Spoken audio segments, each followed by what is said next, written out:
shelter for the tiger and prey during these natural calamities, as well as freshwater demand. So we have also identified our challenges. As I said earlier, around 0.5 million people dependent on the Sundarban resources for their livelihood. So we have to reduce this livelihood, giving them alternate livelihood. Otherwise, Sundarban, day by day, you see the dependencies are increasing. So we have to address these dependencies. Another one is absence of integrated development strategy for overall Sundarban area. Lot of peoples and government agencies and NGOs are working out around the Sundarban area, but there is no integration among them.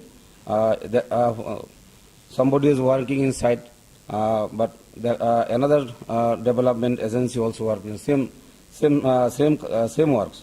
So there should be integration among those who are working in the same area. Resource constraints to implement existing policies and plans. We need resource. We know our requirements and our plans, but due to lack of funds, we cannot implementing our policies and plans.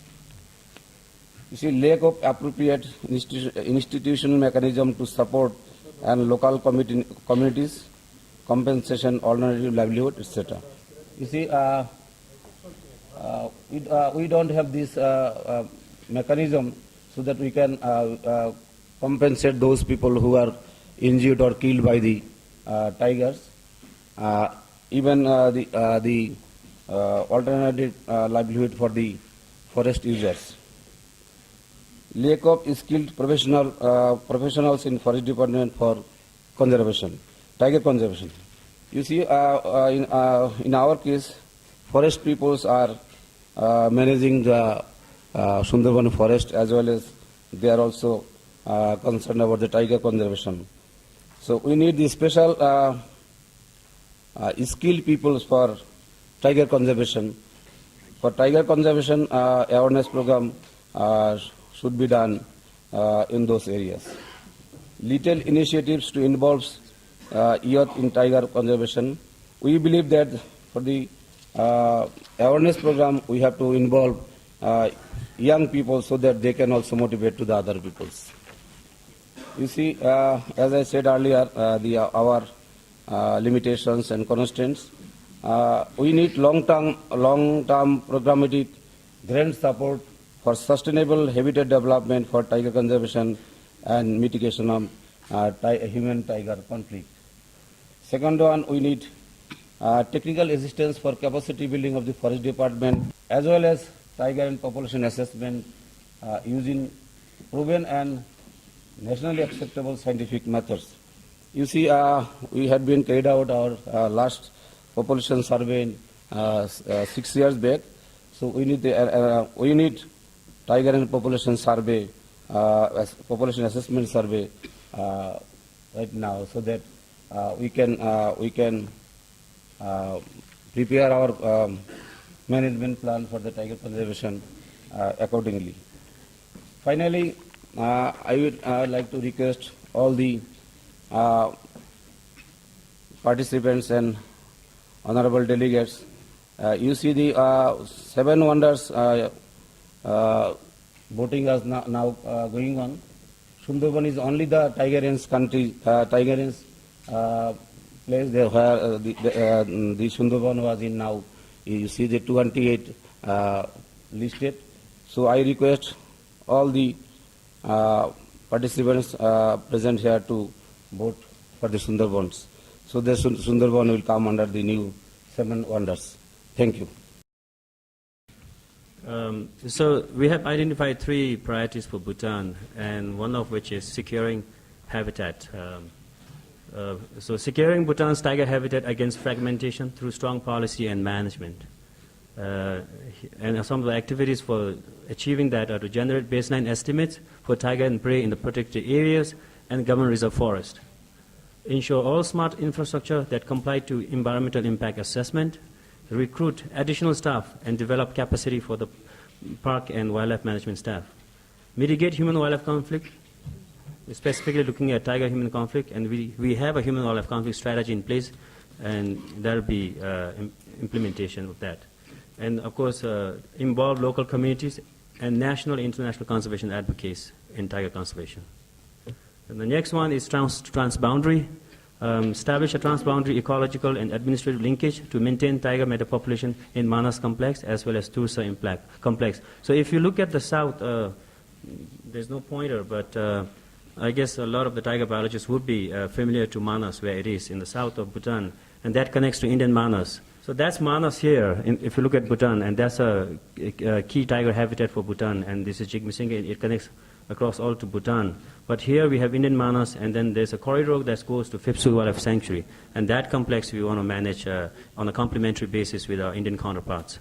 And Tursa is over here, and we have a tiger presence here now, and that sort of connects down to Indian side, and we want to manage that again at a national level with India. So the third, of course, and I think the most important, if the other two are to be achieved, is the sustained funding. We need immediate funds to continue tiger works in Bhutan, because I would imagine, looking at sustainable funding issues as well as other funding opportunities will take some time. But the work for tiger conservation cannot wait, and we have to have short-term immediate funding to continue and bridge this gap.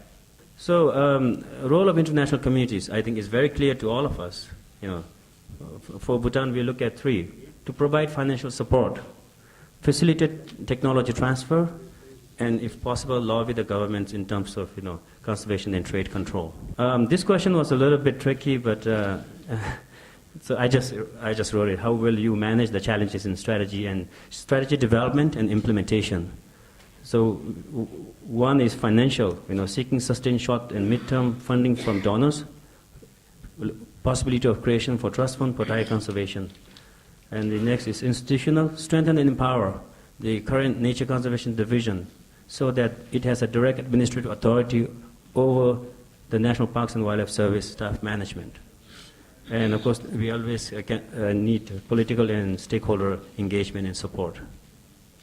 That's the end of the presentation on the three questions. I'd like to take this opportunity, Chairman, to, of course, again convey the heartfelt gratitude of the government of Bhutan to the government of Nepal for hosting this very important workshop. May I also thank GTI and partners for creating this wonderful platform for all the tiger range countries and tiger conservation agencies to have this dialogue. I think this is a wonderful platform, and we all must take advantage of this excellent platform to make a change for the tigers.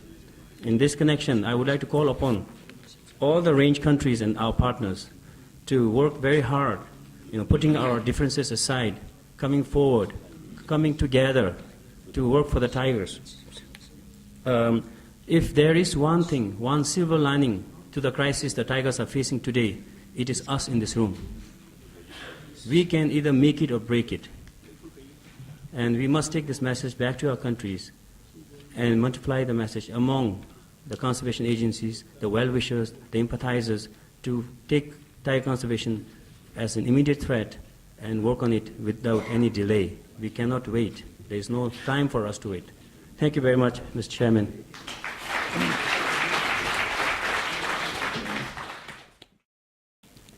Cambodian representative group discussion result for the three key priority of tiger conservation in Cambodia. The result of our discussion